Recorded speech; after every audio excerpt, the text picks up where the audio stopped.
as a detailed manual for meditation masters, and as a work of reference. As to its rather intricate construction, the list of contents is given rather fully in order to serve as a guide to the often complicated form of the chapters and to the work as a whole. In addition, the following considerations may be noted. Chapters 1 and 2, which deal with virtue as the practice of restraint or withdrawal, need present no difficulties. It can be remarked here, though, that when the Buddhist ascetic goes into seclusion, restrains the sense doors, it would be incorrect to say of him that he leaves the world. For where a man is, there is his world. Loka.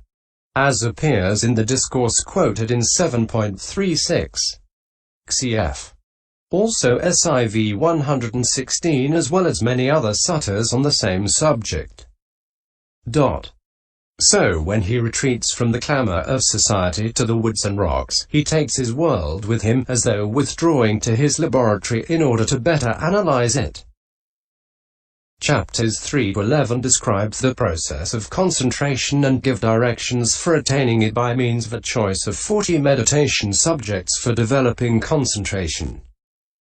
The account of each single meditation subject as given here is incomplete unless taken in conjunction with the whole of Part 3. Understanding, which applies to all. Concentration is training in intensity and depth of focus and in single-mindedness. While Buddhism makes no exclusive claim to teach jhana concentration, samatha equals samadhi, it does claim that the development of insight, vipassana, culminating in penetration of the Four Noble Truths, is peculiar to it. The two have to be coupled together in order to attain the Truths 20 and the end of suffering. Insight is initially training to see experience as it occurs without misperception, invalid assumptions, or wrong inferences. Chapters 12 and 13 describe the rewards of concentration fully developed without insight. Chapters 14 to 17 on understanding are entirely theoretical. Experience in general is dissected, and the separated components are described and grouped in several alternative patterns in chapters 14 to 16.1 to 12. The rest of chapter 16 expounds the Four Noble Truths, the center of the Buddha's teaching. After that, dependent origination, or the structure of conditionality, is dealt with in its aspect of arising, or the process of being. Ch. 17. As cessation, or nibbana, it is dealt with separately in chapters 16 and 19. The formula of dependent origination in its varying modes describes the working economics of the first two truths. Suffering as outcome of craving and craving itself, see also Ch. 17, n.48. Without an understanding of conditionality, the Buddha's teaching cannot be grasped. He who sees dependent origination sees the Dharma. Mi 191. Though not all details in this work are always necessary, since the detailed part of this chapter is very elaborate. Section 58 to 272. A first reading confined to section 1 to 6, section 20 to 57, and section 273 to 314 might help to avoid losing the thread. These 4 chapters are theoretical because they contain in detailed form what needs to be learned, if only in outline, as book learning. Sota Vadhana Naoa. They furnish techniques for describing the total experience and the experienceable, rather as the branches of arithmetic and double-entry bookkeeping are to be learned as techniques for keeping accurate business accounts. Chapters 18 to 21, on the contrary, are practical and give instructions for applying the book knowledge learnt from chapters 14 to 17 by analyzing in its terms the meditator's individual experience, dealing also with what may be expected to happen in the course of development. Chapter 18 is defining of mentality materiality. First application of chapters 14 to 16. And chapter 19 is discerning conditions. First application of chapter 17. a preparatory to insight proper, which begins in chapter 20 with contemplation of rise and fall. After this, progress continues through the 8 knowledges with successive clarification. Clarification of view of the object and consequent alterations of subjective attitude towards it, till a point called conformity knowledge is reached, which, through one of the 3 gateways to liberation, heralds the attainment of the first supramundane path. In chapter 22, the attainment of the 4 successive supramundane paths, or successive stages in realization, is described, with the first of which, nibbana, extinction of the craving which originates suffering, is seen for the first time, having till then been only intellectually conceived. At that moment suffering as a noble truth is fully understood. Craving, its origin, is abandoned, suffering cessation is realized, and the way to its cessation is developed. Point 21. The 3 remaining paths develop further and complete that vision. Finally, chapter 23, as a counterpart of chapters 12 and 13, describes the benefits of understanding. The description of nibbana is given at chapter 8, section 245 ff. and discussion of it at chapter 16, section 66 ff. Concerning the translation, the pitfalls that await anyone translating from another European language into his own native English are familiar enough. There is no need for him to fall into them. But when he ventures upon rendering an Oriental language, he will often have to be his own guide. Naturally, a translator from Pali today owes a large debt to his predecessors and to the Pali Text Society's publications, including in particular the Society's invaluable Pali English dictionary. A translator of the Visuddhimagga, too, must make due acknowledgement of its pioneer translation Upi Mongtin. The word I is translatable by text. The I language, the text language which the commentators call Magadhan, holds a special position, with no European parallel, being reserved to one field, namely, the Buddha's teaching.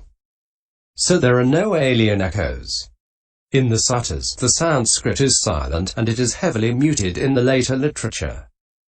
This fact, coupled with the richness and integrity of the subject itself, gives it a singular limpidness and depth in its early form, as in a string quartet or the clear ocean, which attains in the style of the suttas to an exquisite and unrivaled beauty unreflectable by any rendering. Traces seem to linger even in the intricate formalism preferred by the commentators. This translation presents many formidable problems, mainly either epistemological and psychological, or else linguistic. They relate either to what ideas and things are being discussed, or else to the manipulation of dictionary meanings of words used in discussion. The first is perhaps dominant. As mentioned earlier, the Visuddhimagga can be properly studied only as part of the whole commentarial edifice, whose cornerstone it is. But while indexes of words and subjects to the PTS edition of the Visuddhimagga exist, most of its authors' works have only indexes of Pyaka words and names commented on, but none for the mass of subject matter. So the student has to make his own.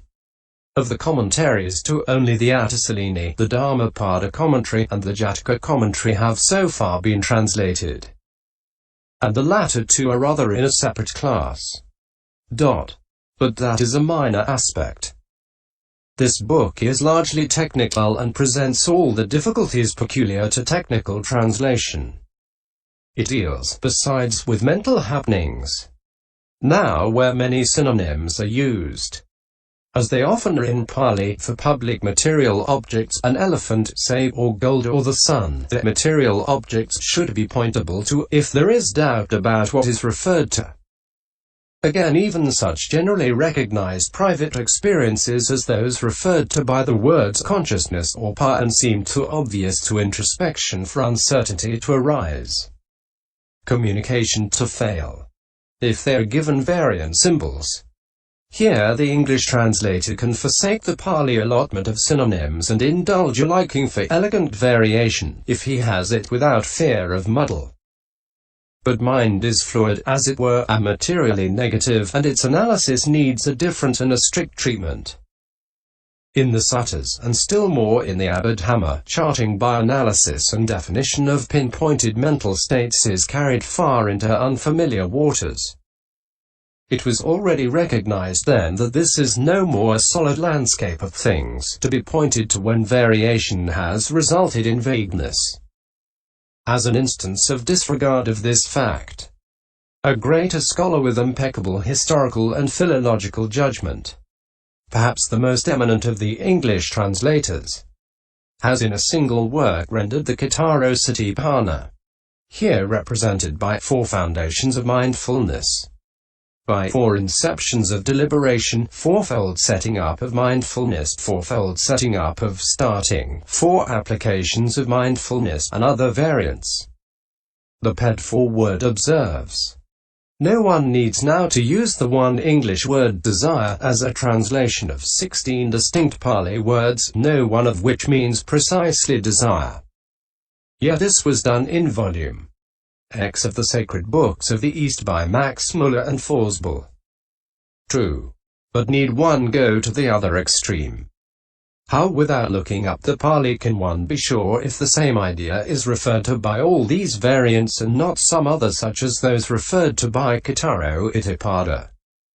4 roads to power or bases of success.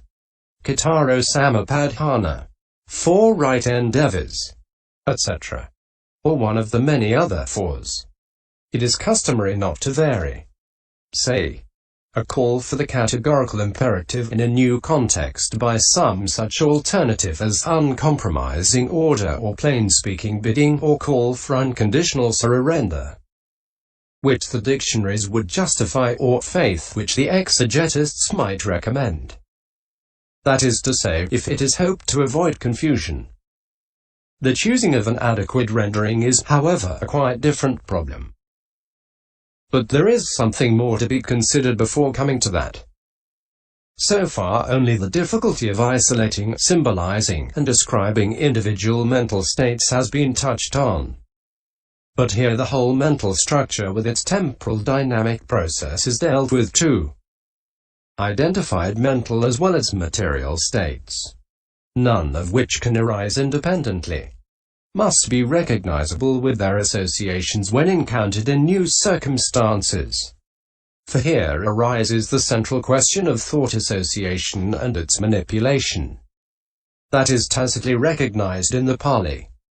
If disregarded in the English rendering, the tenuous structure with its inferences and negations, the flexible pattern of thought associations, can no longer be communicated or followed, because the pattern of speech no longer reflects it, and whatever may be communicated is only fragmentary and perhaps deceptive. Renderings of words have to be distinguished too from renderings of words used to explain those words. From this aspect, the Oriental system of word-by-word translation, which transliterates the sound of the principal substantive and verb stems and attaches to them a local inflections, has much to recommend it, though, of course, it is not readable as literature. One is handing, instead of pictures of isolated ideas or even groups of ideas, a whole coherent chart system. And besides, words like maps and charts are conventionally used to represent high dimensions. When already identified states or currents are encountered from new angles, the new situation can be verbalized in one of 2 ways at least. Either by using in a new appropriate verbal setting the words already allotted to these states, or by describing the whole situation afresh in different terminology chosen ad hoc. While the second may gain in individual brightness, connections with earth,